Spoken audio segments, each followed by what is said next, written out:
Book The Greatest Miracle in the World by Ogmandino, read with edits by Wanda Kay.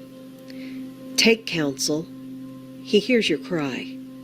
It passes through the darkness, filters through the clouds, mingles with starlight, and finds its way to his heart on the path of a sunbeam. He is anguished over the cry of a hare choked in the noose of a snare, a sparrow tumbled from the nest of its mother, a child thrashing helplessly in a pond, and a son shedding his blood on a cross.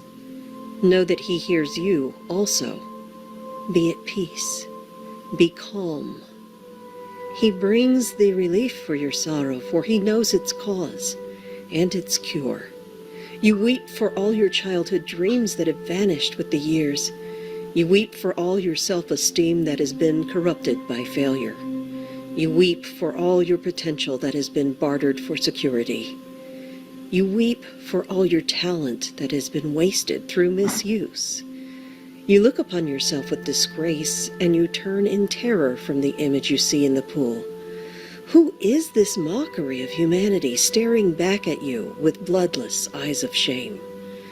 Where is the grace of your manner, the beauty of your figure, the quickness of your movement, the clarity of your mind, the brilliance of your tongue? Who stole your goods?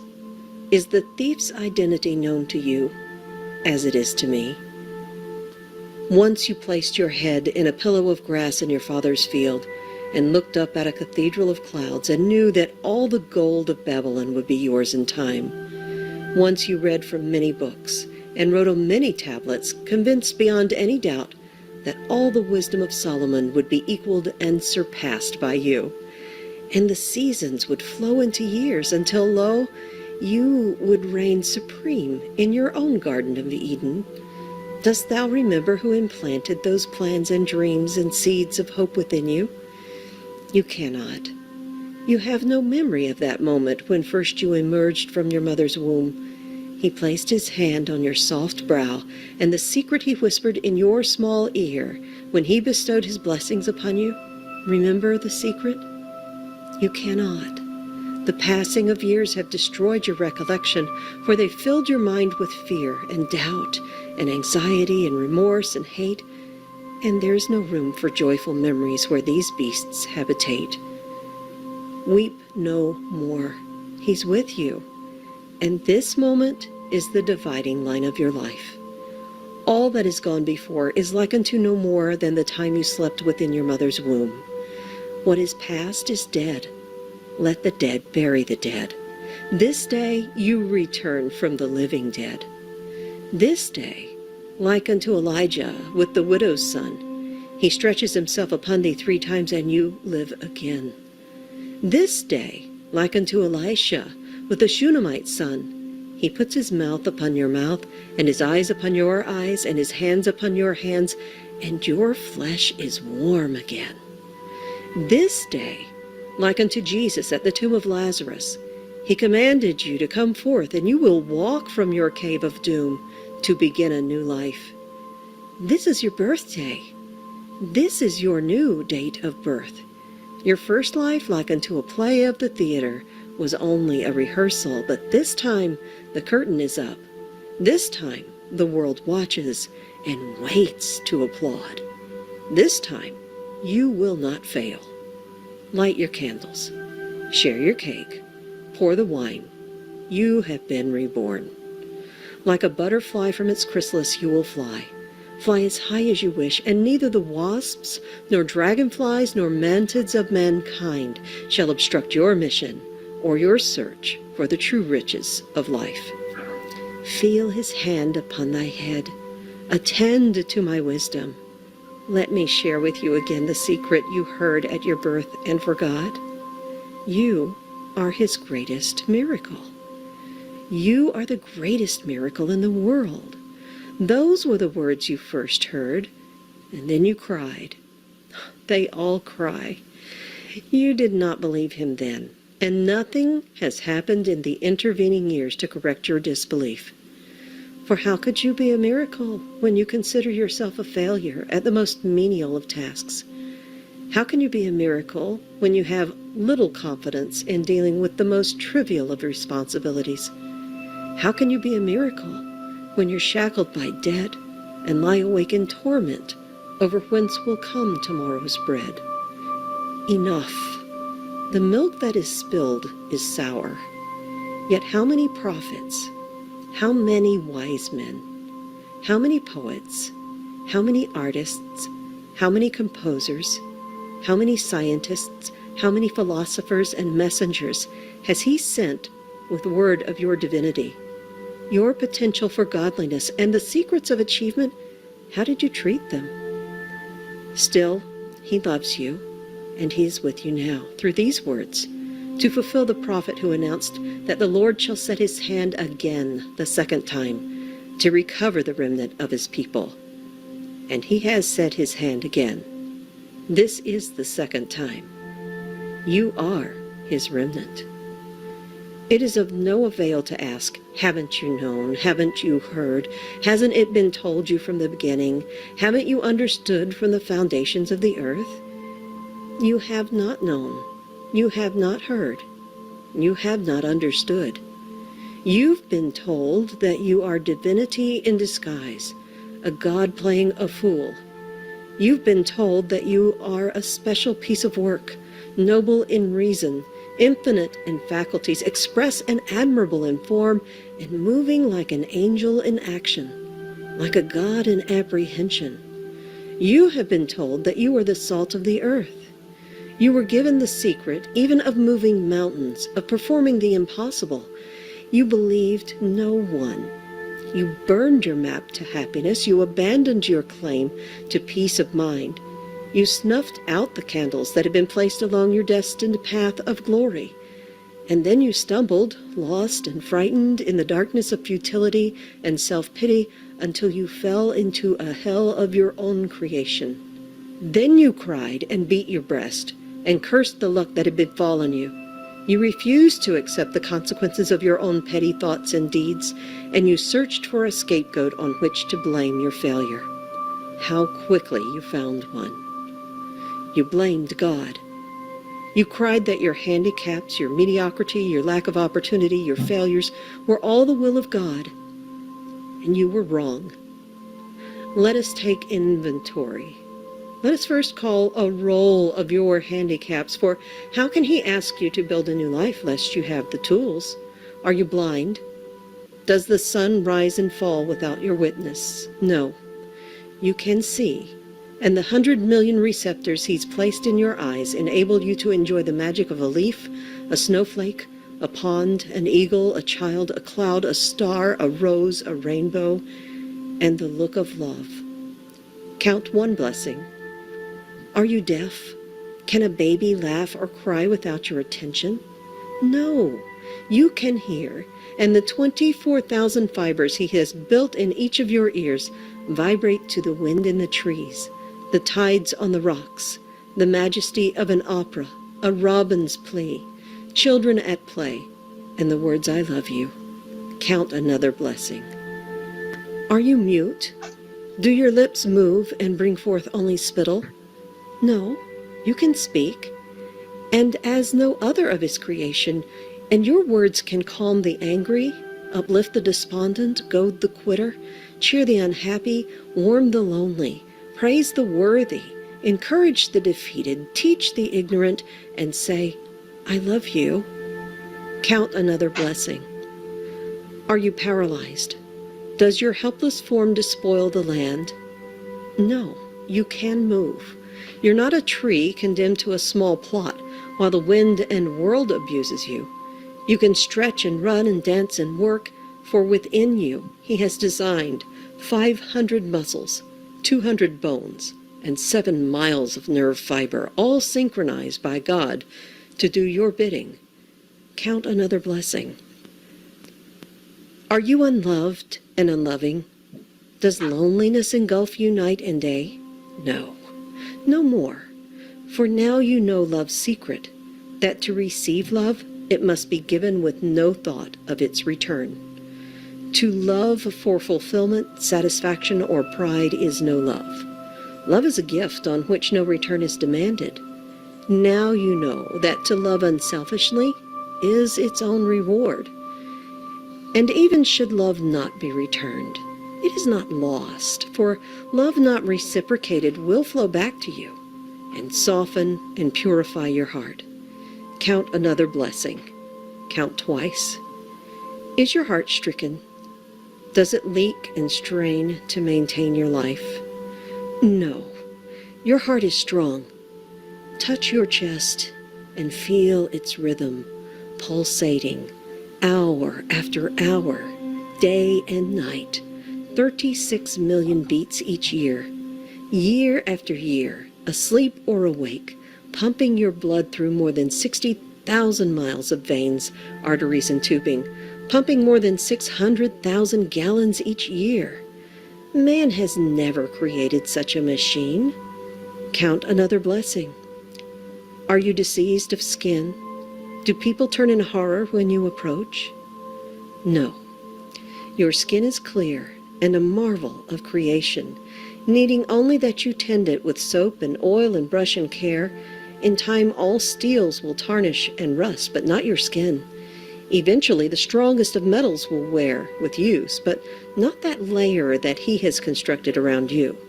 Constantly, it renews itself. Old cells replaced by new, just as the old you is now replaced by the new. Count another blessing. Are your lungs befouled? Does your breath of life struggle to enter your body? No, your portals of life support you even in the vilest of environments of your own making, and they labor always to filter life-giving oxygen through 600 million pockets of folded flesh while they rid your body of gaseous wastes. Count another blessing. Is your blood poisoned? Is it diluted with water and pus? No. Within your 5 quarts of blood are 22 trillion blood cells, and within each cell are millions of molecules, and within each molecule is an atom oscillating at more than 10 million times each second. Each second, 2 million of your blood cells die to be replaced by 2 million more in a resurrection that has continued since your first birth. As it has always been inside, so now it is on your outside. Count another blessing. Are you feeble of mind? Can you no longer think for yourself? No. Your brain is the most complex structure in the universe. I know. Within its 3 pounds are 13 billion nerve cells, more than 3 times as many cells as there are people on your earth, to help you file away every perception, every sound, every taste, every smell, every action you have experienced since the day of your birth. He has implanted within your cells more than 1,000 billion protein molecules. Every incident in your life is there, waiting only your recall. And to assist your brain in the control of your body, he has dispersed throughout your form 4 million pain-sensitive structures, 500,000 touch detectors, and more than 200,000 temperature detectors. No nation's gold is better protected than you. None of your ancient wonders are greater than you. You are his finest creation. Within you is enough atomic energy to destroy any of the world's cities and rebuild it. Are you poor? Is there no gold or silver in your purse? No, you are rich. Together we've just counted your wealth. Study the list. Count them again. Tally your assets. Why have you betrayed yourself? Why have you cried that all the blessings of humanity were removed from you? Why did you deceive yourself that you were powerless to change your life? Are you without talent, senses, abilities, pleasures, instincts, sensations, and pride? Are you without hope? Why do you cringe in the shadows, a giant defeated, awaiting only sympathetic transport into the welcome void and dampness of the grave? You have so much. Your blessings overflow your cup, and you have been unmindful of them, like a child spoiled in luxury, since he's bestowed them upon you with generosity and regularity. Answer me. Answer yourself. What rich man, old and sick and feeble and helpless, would not exchange all the gold in his vault for the blessings you've treated so lightly? Know, then, the first secret of happiness and success that you possess, even now, every blessing necessary to achieve great glory. They are your treasure, your tools with which to build, starting today, the foundation for a new and better life. Therefore, I say unto you, count your blessings, and know that you already are His greatest creation. This is the first law you must obey in order to perform the greatest miracle in the world, the return of your humanity from the living death. And be grateful for your lessons learned in poverty, for he is not poor who has little, only he that desires much. And true security lies not in the things one has, but in the things one can do without. Where are the handicaps that produced your failure? They existed only in your mind. Count your blessings. And the second law is like unto the first. Proclaim your rarity. You'd condemned yourself to a potter's field, and there you lay, unable to forgive your own failure, destroying yourself with self-hate, self-incrimination, and revulsion at your crimes against yourself and others. Are you not perplexed? Do you not wonder why He's able to forgive your failures, your transgressions, your pitiful demeanor when you cannot forgive yourself? I address you now for 3 reasons. You need Him. You are not one of a herd headed for destruction in a gray mass of mediocrity, and you are a great rarity. Consider a painting by Rembrandt, or a bronze by Degas, or a violin by Stradivarius, or a play by Shakespeare. They have great value for 2 reasons. Their creators were masters, and they are few in number. Yet there are more of one of each of these. On that reasoning, you are the most valuable treasure on the face of the earth, for you know who created you, and there is only one of you.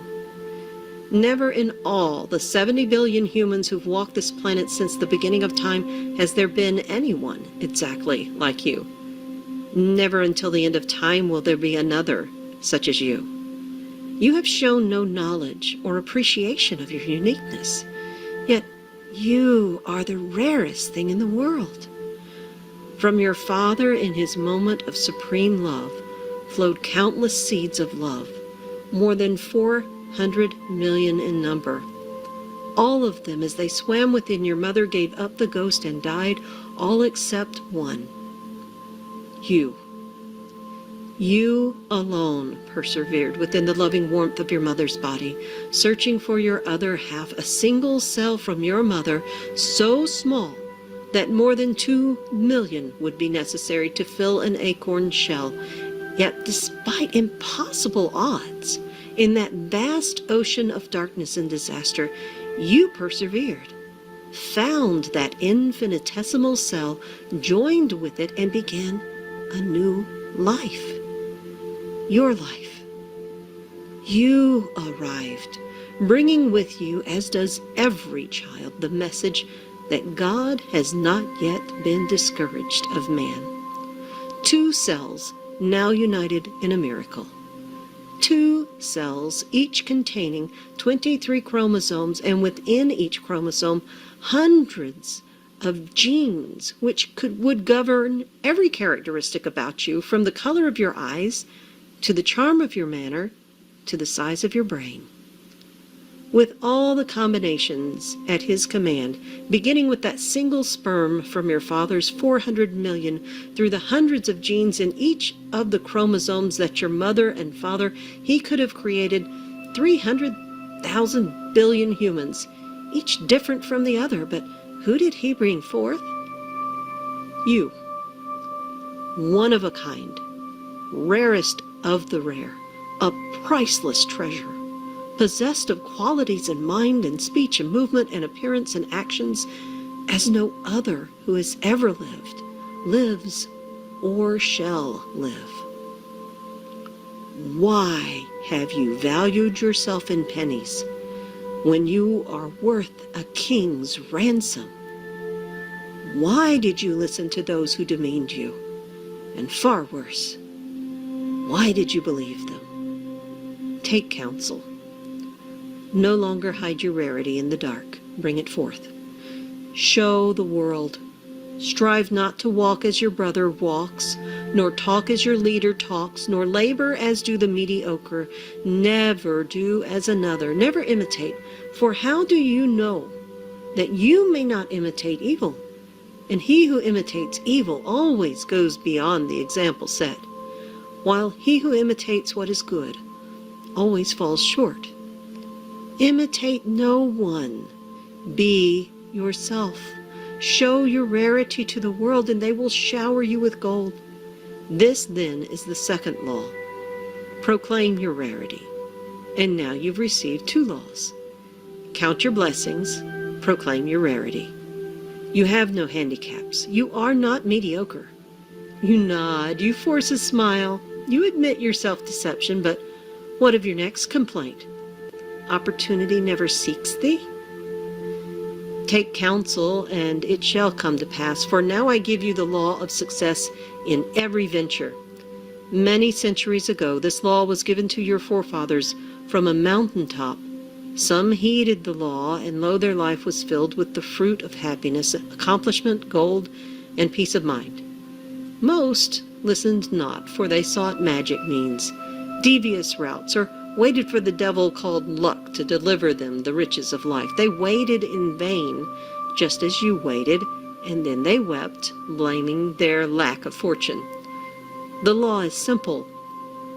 Young or old, pauper or king, white or black, male or female, all can use this secret to their advantage, for all the rules and speeches and scriptures of success and how to attain it, only one method has never failed. Whomsoever shall compel you to go with him 1 mile, go with him 2. This then is the third law, the secret that will produce riches and acclaim beyond your dreams. Go another mile. The only certain means of success is to render more and better service than is expected of you, no matter what your task may be. This is a habit followed by all successful people since the beginning of time. Therefore, I say the surest way to doom yourself to mediocrity is to perform only the work for which you are paid. Think not you are being cheated if you deliver more than the silver you receive, for there is a pendulum to all life, and the sweat you deliver, if not rewarded today, will swing back tomorrow tenfold. The mediocre never goes another mile, for why should he cheat himself, he thinks, but you are not mediocre. To go another mile is a privilege you must appropriate by your own initiative. You cannot, you must not avoid it. Neglect it, do only as little as the others, and the responsibility for your failure is yours alone. You can no more render service without receiving just compensation than you can withhold the rendering of it without suffering the loss of reward. Cause and effect, means and ends, seed and fruit, these cannot be separated. The effect already blooms in the cause. The end pre-exists in the means. The fruit is always in the seed. Go another mile. Concern yourself not. Should you serve an ungrateful master, serve him more. And instead of him, let it be God who is in your debt. For then you will know that every minute, every stroke of extra service will be repaid. And worry not should your reward not come soon. For the longer payment is withheld, the better for you. And compound interest on compound interest is this law's greatest benefit. You cannot command success. You can only deserve it. And now you know the great secret necessary in order to merit its rare reward. Go another mile. Where is this field whence you cried there was no opportunity? Look, look around thee. See where only yesterday you wallowed in the refuse of self-pity. You now walk tall on a carpet of gold. Nothing has changed except you. But you are everything. You are his greatest miracle, You're the greatest miracle in the world. And now the laws of happiness and success are 3. Count your blessings. Proclaim your rarity. Go another mile. Be patient with your progress. To count your blessings with gratitude. To proclaim your rarity with pride. To go an extra mile and then another. These acts are not accomplished in the blinking of an eye, yet that which you acquire with most difficulty, you retain the longest, as those who've earned a fortune are more careful of it than those by whom it was inherited. And fear not as you enter your new life. Every noble acquisition is attended with its risks. He who fears to encounter the one must not expect to obtain the other. Now you know you're a miracle, and there is no fear in a miracle. Be proud. You are not the momentary whim of a careless creator experimenting in the laboratory of life. You are not a slave of forces that you cannot comprehend. You are a free manifestation of no force but God's, of no love but God's. You were made with a purpose. Feel His hand. Hear His words. You need God. He chose you. We have a world to rebuild, and if it requireth a miracle, what is that to us? We are both miracles, and now we have God.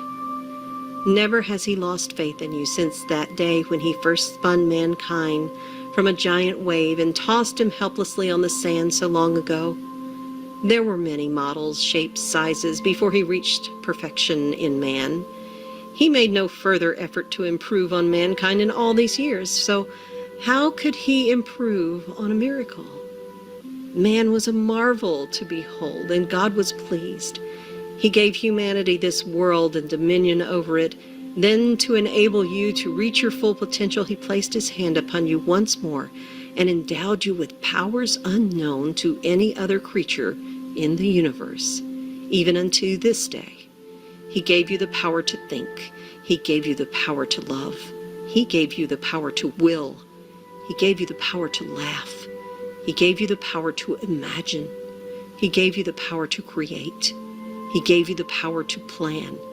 He gave you the power to speak. He gave you the power to pray. He gave you the power to heal. God's pride in you knew no bounds. You were His ultimate creation, His greatest miracle, a complete living being, one who can adjust to any climate, any hardship, any challenge, one who can manage his own destiny without any interference, one who can translate a sensation or perception not by instinct, but by thought and deliberation into whatever action is best for himself and all humanity. Thus, we come to the 4th law of success. For He gave you one more power, a power so great that not even the angels possess it. He gave you the power to choose. With this gift, He placed you even above the angels, for the angels are not free to choose sin. He gave you complete control over your destiny. He told you to determine for yourself your own nature in accordance to your own free will.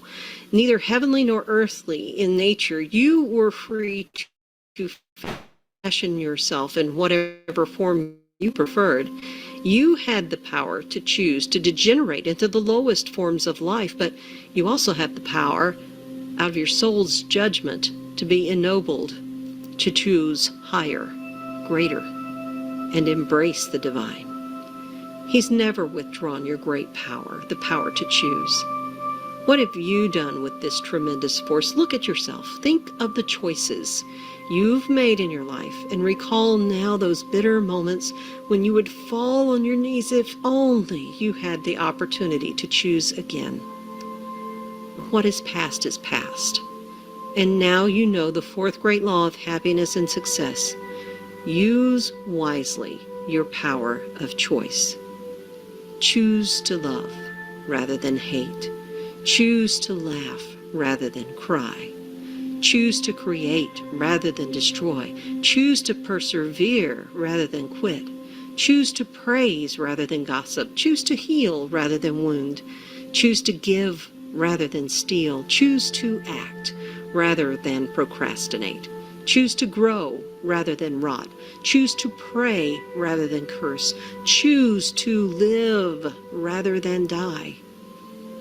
Now you know that your misfortunes were not his will. For all that power he vested in you, and the accumulation of deeds and thoughts which placed you on the refuse of humanity were your doing, not his. God's gifts of power were too large for your small nature. Now you've grown tall and wise, and the fruits of the land will be yours. You are more than a human being. You are a human becoming. You are capable of great wonders.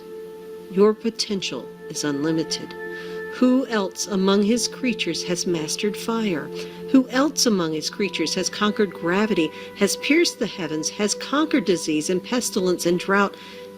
Never demean yourself again. Never settle for the crumbs of life. Never hide your talents from this day hence. Remember the child who says, "When I am a big boy." But what is that? For the big boy says, "When I grow up." And then the grown-up, he says, "Well, when I'm wed." But to be wed, what is that after all? The thought then changes to, "When I retire." And then retirement comes, and he looks back over it, and somehow he's missed it. And it's gone. Today. This day. Enjoy this day today. And tomorrow, tomorrow. You have performed the greatest miracle in the world. You've returned from a living death.